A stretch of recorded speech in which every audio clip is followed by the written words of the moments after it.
Gentlemen sun rise Hyderabad గురించి మాట్లాడితే గనక కేకే పాయింట్స్ టేబుల్‌లో చూస్తే అర్థమైపోతుంది. ఎలిమినేట్ అయిపోయిన మూడో టీమ్ ఇది ఈ సీజన్‌లో.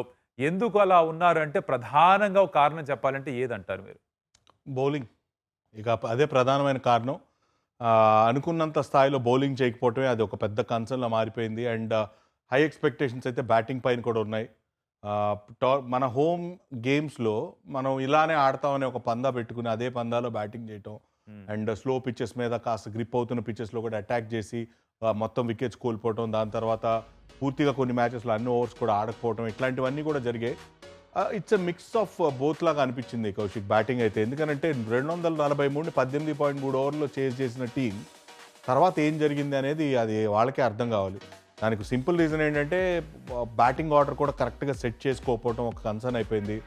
And most of the matches Nitish Kumar రెడ్డిని నెంబర్ 4 పంపించడం అండ్ నితీష్ కూడా ఆ నెంబర్ 4లో ఎక్కువ రన్ స్కోర్ చేయకపోవటం, కొట్టి ఆడాలా డిఫెన్స్ కాస్త నెమ్మదిగా ఆడాలా అని ఒక కన్‌ఫ్యూజ్ స్టేట్‌లో కనపడటం.